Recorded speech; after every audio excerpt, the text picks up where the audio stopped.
Al-Iman TV, sarana penyubur keimanan.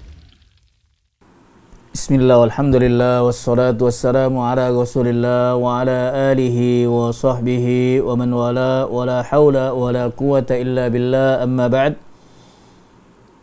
Kaum muslimin pecinta iman yang dimuliakan Allah subhanahu wa ta'ala, alhamdulillah pada kesempatan malam ini kita masih diberi kesehatan oleh Allah subhanahu wa ta'ala, diberi ketetapan al-iman, dan kita senantiasa memohon kepada Allah subhanahu wa ta'ala agar dikuatkan keimanan kita, diwafatkan di atas keimanan, dan ditambah ilmu kita oleh Allah subhanahu wa ta'ala.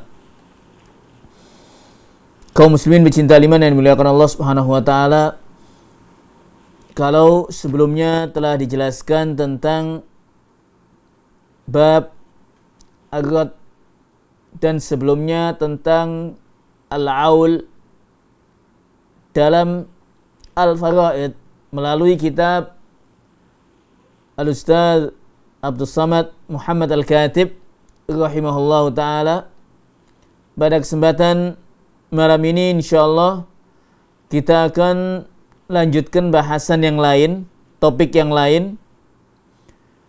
Namun topik ini kita akan sederhanakan dengan contoh-contoh.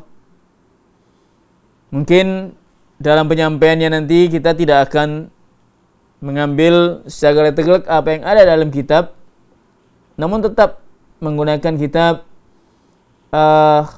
Abdul Samad Muhammad Al-Katib sebagai referensi awal, yaitu kitab Al-Faraid. Bahasan kita insyaallah tentang Al-Munasakhat. Bahasan kita tentang Al-Munasakhat. Al-Munasakhat ini banyak kita jumpai dalam kasus faraid.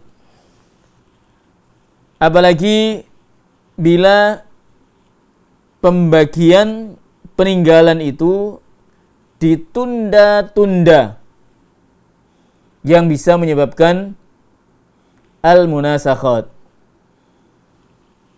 Pada kesempatan malam ini insyaallah kita akan jelaskan al-munasakhat dengan beberapa contohnya yang dijelaskan oleh al-muallif al-Ustaz Abdul Samad ibn Muhammad Al-Katib.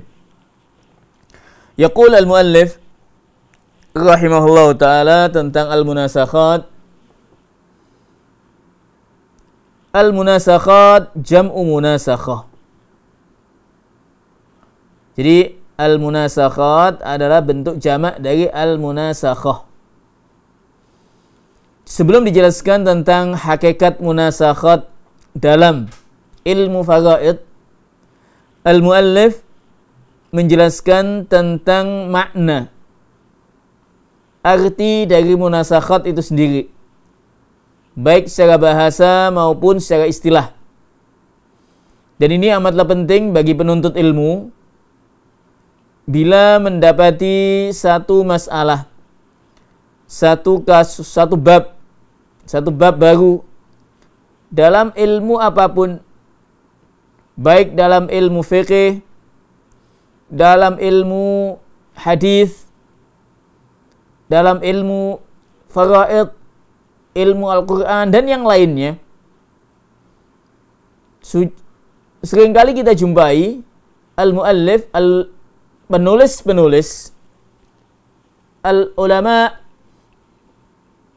dalam tulisan-tulisan mereka menjelaskan definisi dahulu.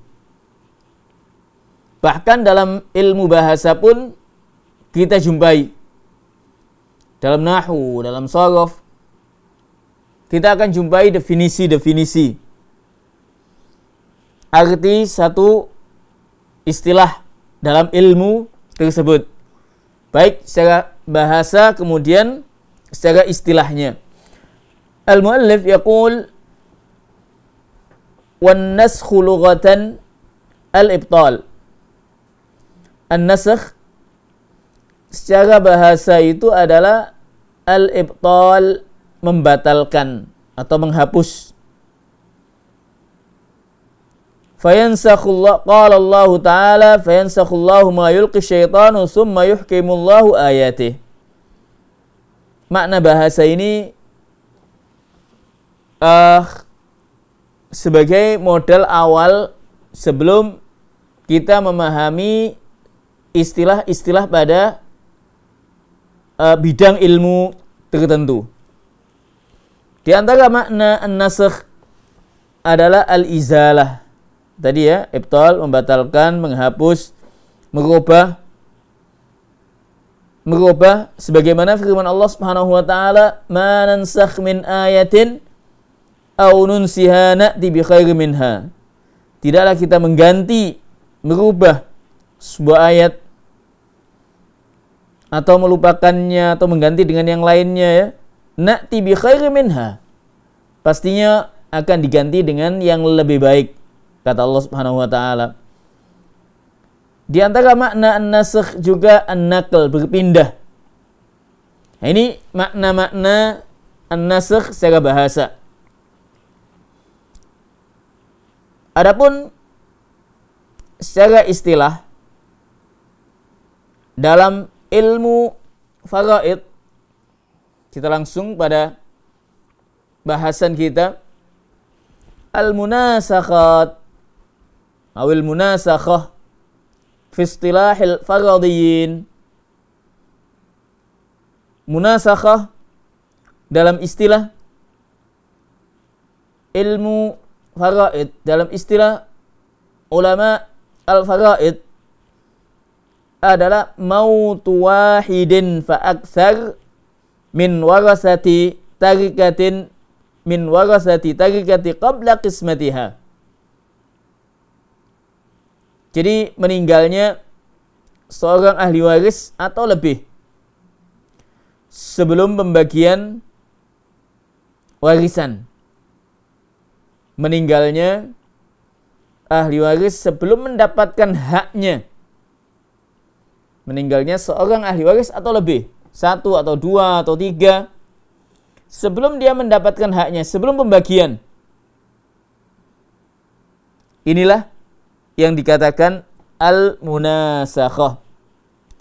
Dan al-munasakhah ini sebagian mengatakan termasuk salah satu masalah al-faraid yang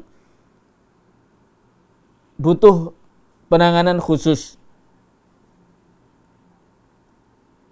Baik. Al-munasakhah, apa sebab terjadinya munasakhah?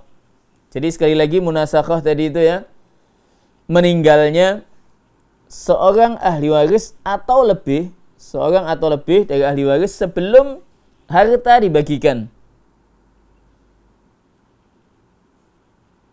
Misalkan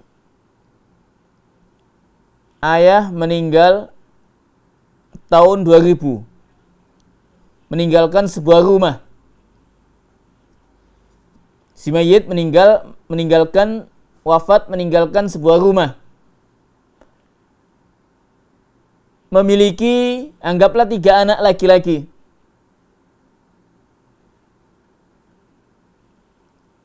Namun rumah tersebut sebelum dibagi, anak yang pertama meninggal, yang kedua meninggal, tinggal 1 anak misalkan. Maka bagaimana kita menyelesaikannya? Inilah bahasan al-munasakhat. Jadi nanti insya Allah kita akan contohkan ya. Taib.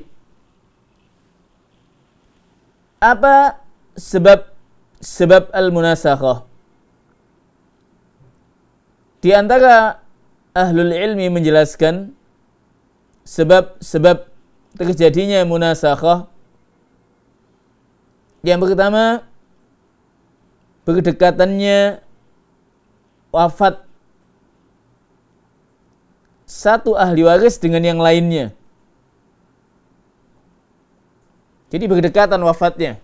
Misalkan suami wafat tahun 2000.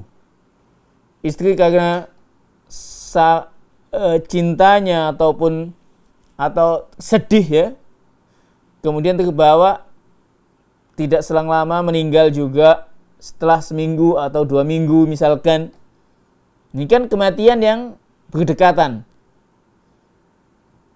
Kemudian anaknya menyusul, atau kejadian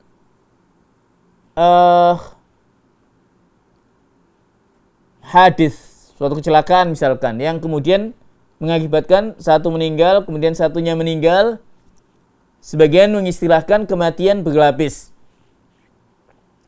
Jadi di antara sebabnya adalah berdekatan wafatnya satu ahli waris dengan yang lainnya, entah karena sakit atau yang lainnya. Yang kedua di antara sebab al-munasakhat adalah tertundanya pembagian harta warisan. Tertundanya pembagian harta warisan. Ya mungkin banyak sebab mengapa sampai tertunda pembagian warisan itu. Mungkin ada kesepakatan karena rumah ditempati, ada kesepakatan untuk ditunda, atau menanti ahli waris hingga dewasa. Intinya menunda pembagian bisa mengakibatkan terjadinya munasakhat. Al-asal, hukum asal, suatu kebaikan itu hendaknya disegerakan. Pembagian warisan bila mana tidak ada kendala. Bila mana tidak ada kendala, diselesaikan lebih cepat, lebih baik. Namun bila mana ada kesepakatan ahli waris karena masih ditempati sehingga ada kesepakatan untuk ditunda, yang demikian pun tidak mengapa. Lebih baik diselesaikan lebih cepat, lebih baik. Wallahu alam. Kemudian al-muallif menjelaskan tentang keadaan-keadaan munasakhat. Adapun keadaan-keadaan munasakhat ada 3 yang pokok. Nanti ini langsung kita contohkan saja. Karena masalah munasakhat ini memang membutuhkan penanganan atau penjelasan tersendiri. Maka kita akan jelaskan dengan contoh-contoh saja.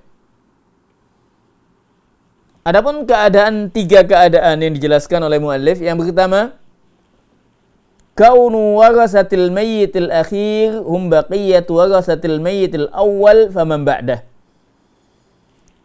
Wa yarisuna al-akhir kama yarisuna al-awwal faman ba'dah.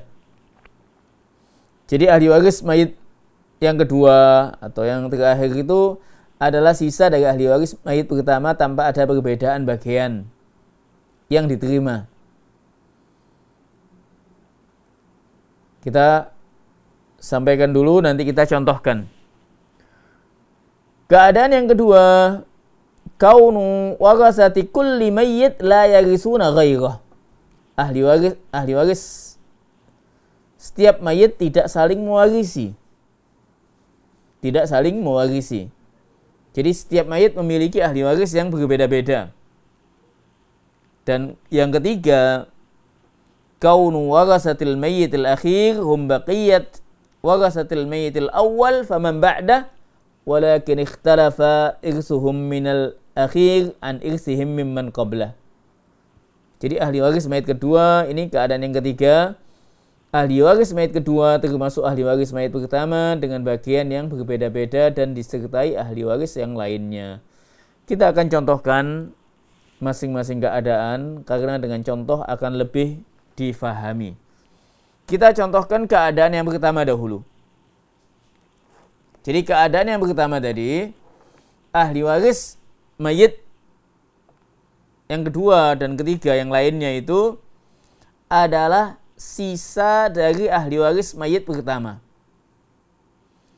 dengan bagian yang sama tanpa ada perbedaan bagian. Kita contohkan.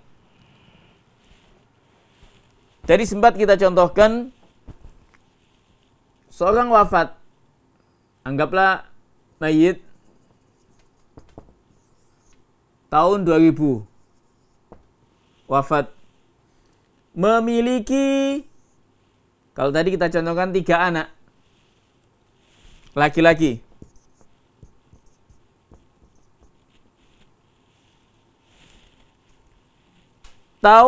Anggaplah si mayit ini memiliki sebuah rumah.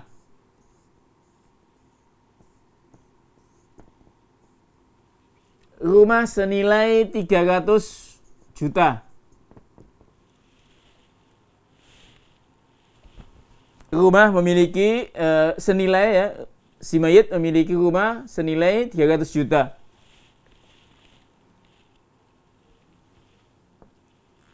Sebelum dibagi, sebelum terjual rumah ini, anak yang pertama meninggal tahun 2002 misalkan. Yang satu meninggal tahun 2005 misalkan. Jadi ini anak yang pertama meninggal, anak yang kedua meninggal, tinggal anak yang ketiga. Anggaplah mayit tidak memiliki suami atau mayit tidak memiliki ke atas ibu, hanya. Jadi asalnya jika ini terjual, mestinya ini mendapat 100. Kalau terjual, artinya jika pada tahun sebelum kematiannya ini, jika sudah terjual, otomatis mereka akan mendapatkan haknya masing-masing 100. Jika sudah terjual 2001, otomatis akan mendapatkan haknya. Rumah ini belum terjual, masih ditempati bersama. Thayyib. Ini tadi anggaplah senilai 300 juta. Anak pertama meninggal, tidak memiliki anak, tidak memiliki istri. Anak yang kedua pun demikian, masih bujang meninggal, tidak memiliki anak. Tinggal anak yang ketiga. Dengan kata lain, hak rumah ini jatuh semua ke dia. Mengapa demikian? Karena saat dia meninggal, jadi saat anak yang pertama meninggal, katakanlah haknya jatuh ke sini dan ke sini. Saat ini meninggal, haknya jatuh ke anak yang ke, atau saudaranya, ya, saudaranya yang ketiga. Jadi dengan kata lain, rumah ini milik semuanya anak yang ketiga. Mengapa? Karena tidak ada ahli waris yang lainnya. Jadi ahli warisnya hanya 3. Ini tidak ada anak, demikian pula ini tidak ada anak, sehingga jatuh kepada saudara laki-laki yang sekandung. Ini keadaan munasakhat yang pertama. Keadaan munasakhat yang pertama. Yang penting itu kita mengetahui tahun wafatnya. Makanya seringkali kita sampaikan tahun wafat mesti disebutkan. Tahun 2000, 2002, 2005. Jadi ini mayat yang pertama. Nah inilah. Mayat yang kedua, mayat yang ketiga. Di sini ada 3 mayat. Adapun rumah ini adalah peninggalan si mayit yang pertama. Jadi ketika kita telah menetapkan tahun wafatnya, kita akan tahu siapa yang berhak. Lain halnya kalau ini meninggal sebelumnya ini. maka ini tidak mendapatkan. Pentingnya tahun, sekali lagi, misalkan ini meninggalnya tahun 95, beda lagi nantinya. Maksudnya ini meninggal tahun 95 misalkan, otomatis meninggal yang pertama. Ini yang kedua, ini yang ketiga. Jadi intinya, kalau saat ini meninggal, ini dianggap tidak ada. Saat ayah atau ibu ini meninggal, ini dianggap tidak ada, tidak mendapatkan hak. Mengapa? Karena meninggalnya sebelumnya.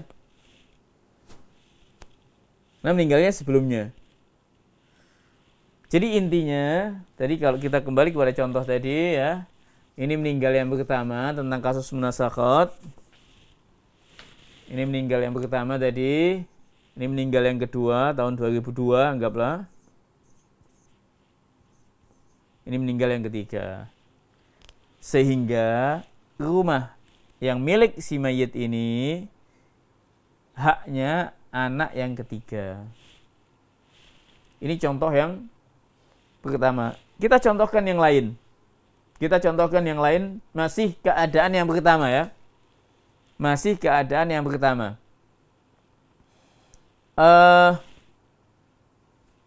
Baik.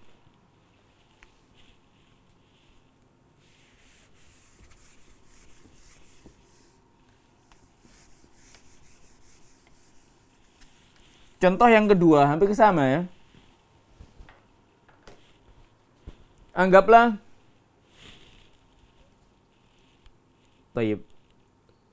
seorang mayit ini punya saudara.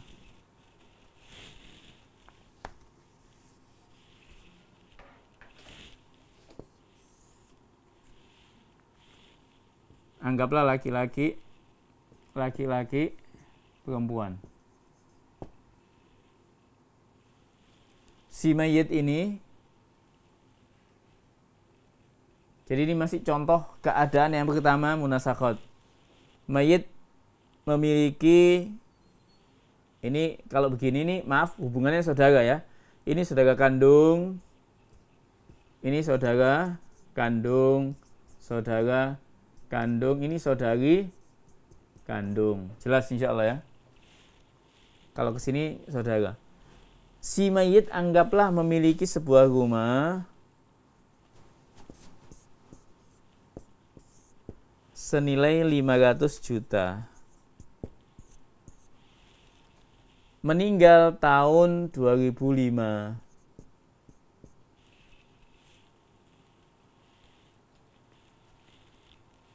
Pastinya haknya si mayit atau peninggalan si mayit jatuh kepada anak saudara laki-laki kandung, saudara perempuan kandung dengan pembagian 200 100.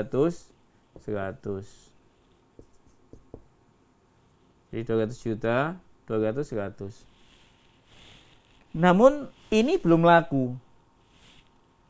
Lakunya tahun 2015. Atau anggaplah belum laku, belum terbagi,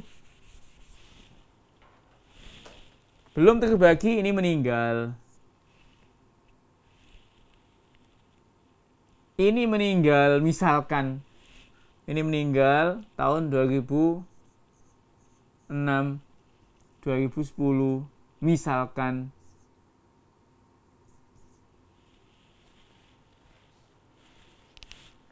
Maka rumah ini menjadi haknya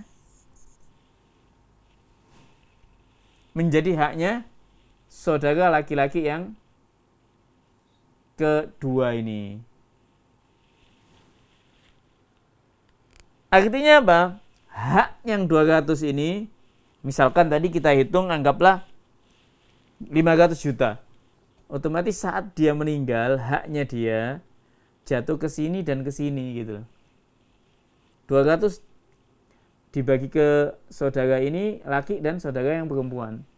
Ketika yang perempuan meninggal, dibagi ke saudaranya yang laki-laki. Dengan kata lain, bisa disimpulkan semua peninggalan si mayit yang pertama ini kan mayit yang pertama, mayit yang kedua, mayit yang ketiga. Kok bisa tahu? Tahun wafatnya dilihat. Tahun wafat, sekali lagi tahun wafat itu wajib diketahui jika ada mayit lebih dari satu. Jika tahun wafatnya sama, dilihat bulannya. Jika bulannya sama, dilihat tanggalnya. Jika tanggalnya sama, dilihat jamnya. Jika jamnya sama, dilihat menitnya. Dan seterusnya. Yang pasti, ahli waris yang meninggal sesudah itu akan mendapatkan haknya. Maksudnya, jika ada kerabat yang meninggal setelah si mayit itu akan mendapatkan hak selama tidak ada penghalang-penghalangnya. Jadi ini masih keadaan yang pertama dari keadaan-keadaan munasakhat. Ini masih keadaan yang pertama dari keadaan-keadaan al-munasakhat. Kesimpulannya, rumah ini yang senilai sekian anggaplah jatuh kepada ini semua. Karena ini meninggal, haknya ini dibagi ke sini, ini meninggal, haknya dibagi ke sini. Kesimpulannya 500 juta jatuh ke sini semua. Nah, ini munasakhat, kematian berlapis. Karena apa? Kalau masih hidup, maka kita berikan haknya ke sini. Karena meninggal, ini mendapatkan tambahan dari sini. Ini pun mendapatkan tambahan dari sini. Setelah dia meninggal, haknya jatuh ke yang kedua. Taib. Keadaan munasakhat. Contoh munasakhat keadaan yang pertama. Saya ambil satu contoh lagi. Yang ketiga. Saya contohkan yang ketiga. Yang ketiga, misalkan begini.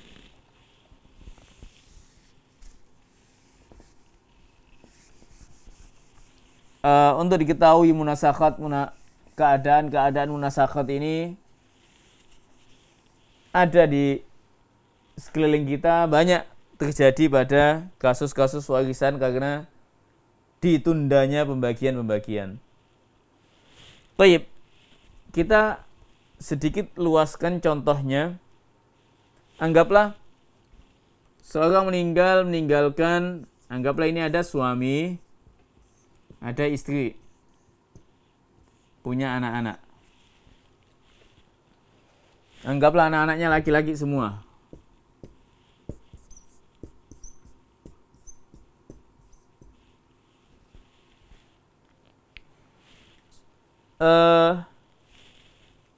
Ini meninggal dahulu. Meninggal anggaplah tahun 2000. Suami memiliki sebuah rumah. Anggaplah nilainya 400 juta, anggaplah.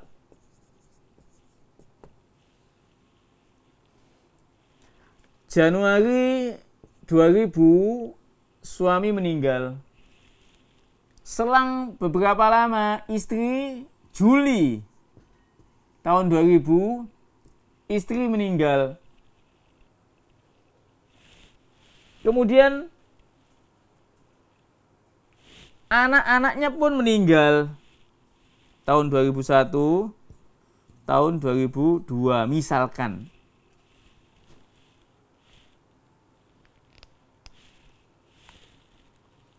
Jadi rumah ini milik suami. Artinya suami ini yang mayit yang pertama, ini mayit yang kedua, mayit yang ketiga, mayit yang keempat. Ada 4 mayit di sini. Sedang kita membahas mayit yang pertama. Namun ketika kita membahas mayit yang pertama nanti ada hubungan dengan mayit-mayit yang lainnya. Baik. Jadi ketika mayit yang pertama meninggal tahun 2000 memiliki sebuah rumah 400 juta, senilai 400 juta. Setelah suami meninggal selang 5 bulan atau 6 bulan, istri menyusul, meninggal. Yang pasti, setelah ini meninggal, ini mendapatkan hak 1/8. Artinya, istri ini memiliki hak dari rumah ini 1/8. Sisanya 7/8 dibagi kepada anak-anaknya.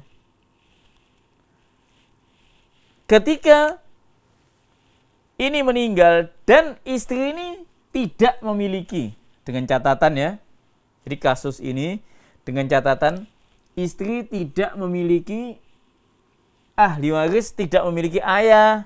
Jadi istri tidak memiliki ayah atau ibu. Jadi istri ini tidak memiliki ayah atau ibu. Ibu dan ayahnya sudah meninggal sebelumnya. Meninggal sebelum tahun 2000. Apa yang menjadi haknya istri jatuh kepada anak-anaknya, laki-laki. Apa yang menjadi anak laki-laki pertama jatuh kepada saudara-saudaranya. Demikian pula anak yang kedua jatuh kepada saudara-saudaranya. Sehingga rumah ini haknya langsung dibagi 200 juta, 200 juta. Artinya rumah ini milik kedua anak laki-laki. Jadi rumah ini nanti menjadi milik kedua anak laki-laki. Jadi ini masih keadaan munasakhot yang pertama. Masih keadaan yang munasakhot yang pertama. Artinya apa? Ahli warisnya sama. Ahli warisnya mendapat bagian yang sama nantinya. Sehingga bisa disimpulkan, tidak langsung disimpulkan saja bahwasanya ini adalah bagian keduanya, dibagi sama. Dibagi sama. Baik.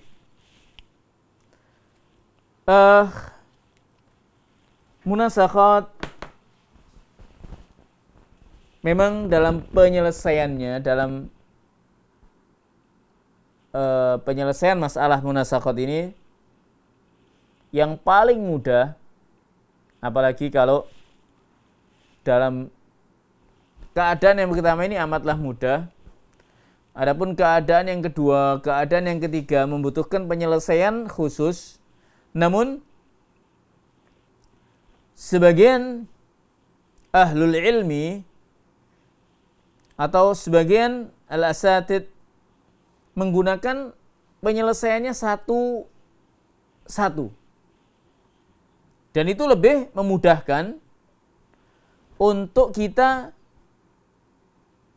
membaginya. Maksudnya bagaimana? Maksudnya setiap mayit kita selesaikan. Satu mayit kita selesaikan. Kemudian mayit yang kedua kita selesaikan. Mayit yang ketiga, saya contohkan yang lain.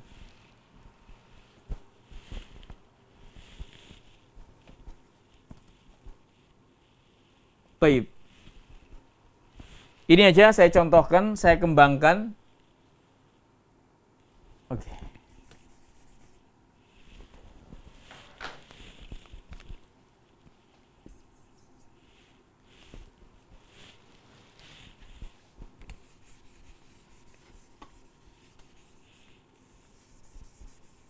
Anggaplah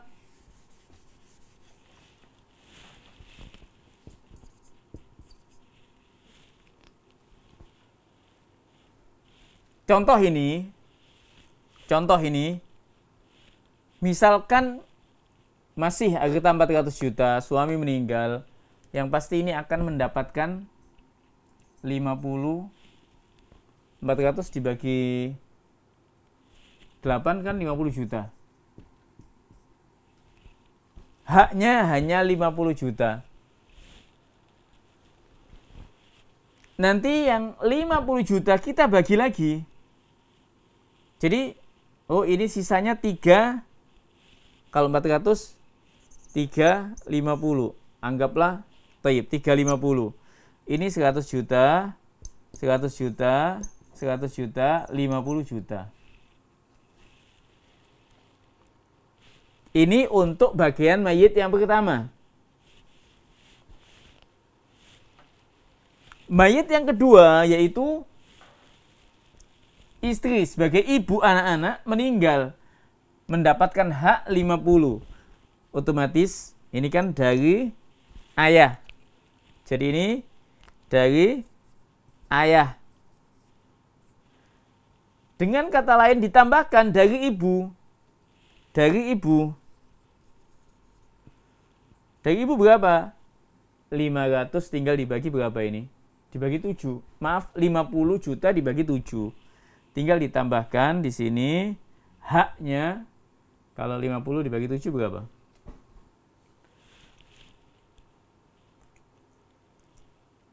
(50 dibagi 7) tinggal ditambahkan saja nanti ketemunya, maaf. Ketemu berapa?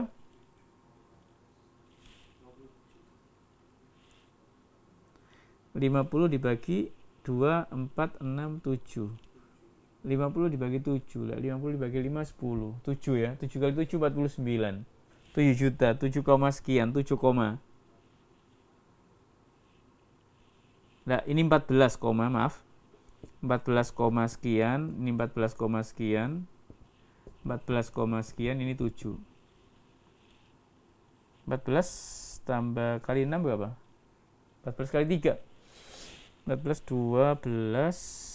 42, 49, ya betul. Ini nanti 7 koma lah.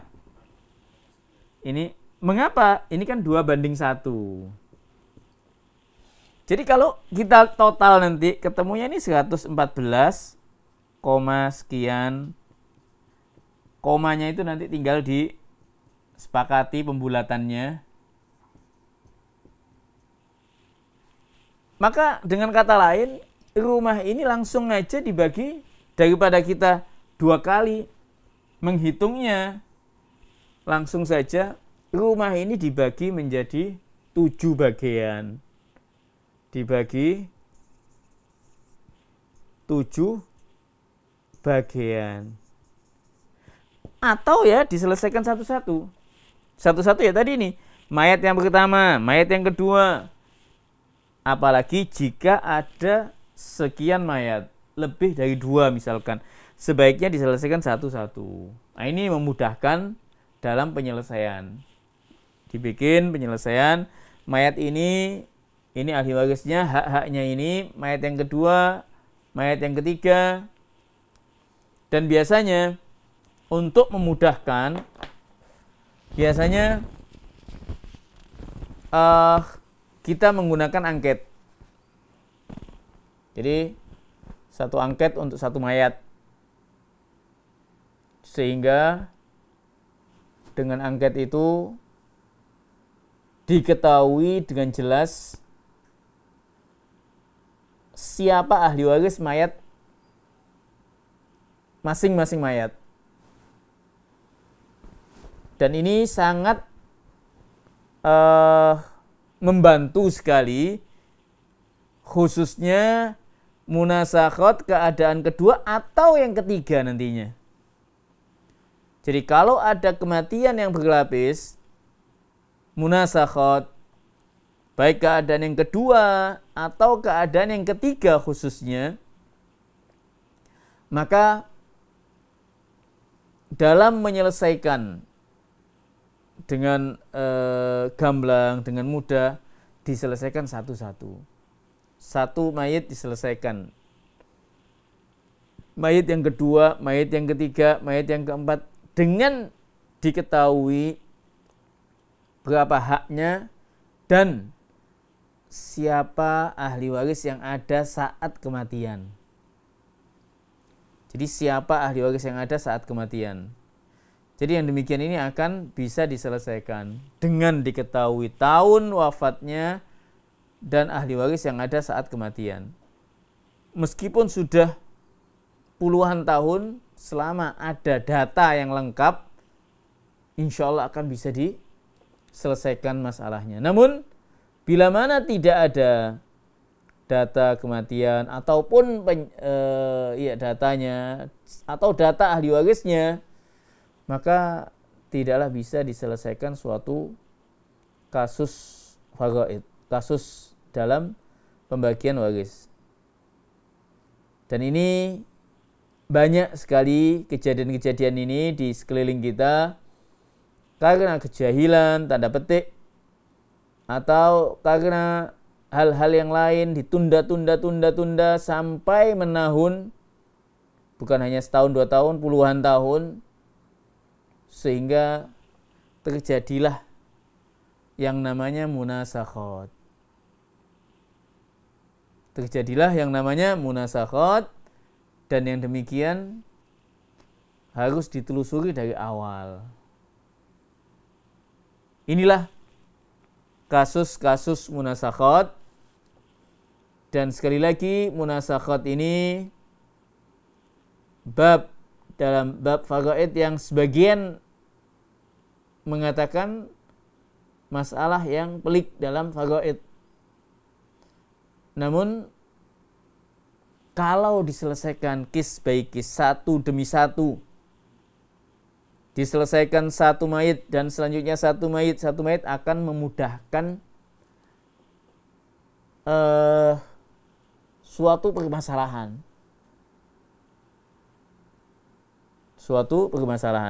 Insya Allah munasakhat keadaan yang kedua ataupun keadaan yang ketiga, insya Allah akan kita jelaskan di pertemuan yang akan datang. Jadi sekali lagi bab munasakhat ini sangat penting untuk diketahui, karena banyak kasus-kasus yang menimpa ataupun yang ada di sekeliling kita karena tertundanya dan atau kematian berlapis tadi. Insya Allah akan kita sambung kembali di pertemuan mendatang, dan sekali lagi bahasan ini kita sederhanakan dari yang ada di kitab dengan maksud dan tujuan agar mudah difahami, insyaallah taala. Baik.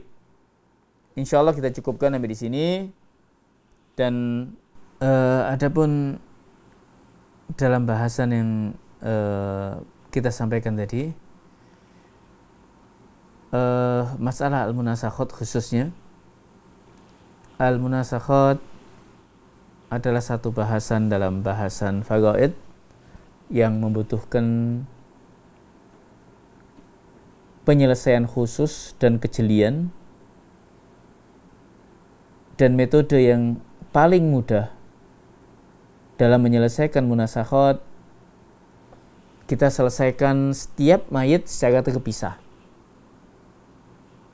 Artinya setiap mayit kita selesaikan satu demi satu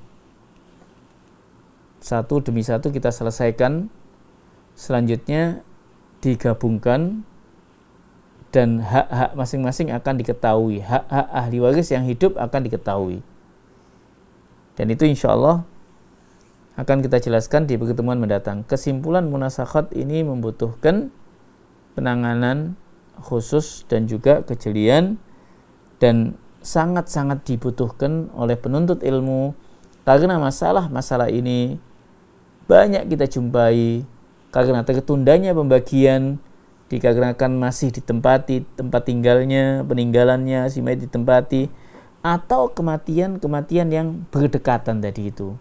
Ini aja yang bisa kita sampaikan, dan insya Allah kita akan tambah latihan-latihannya pada kesempatan mendatang terkait munasakhat insyaallah taala. Wallahu taala a'la wa alam. Al Iman TV, sarana penyubur keimanan.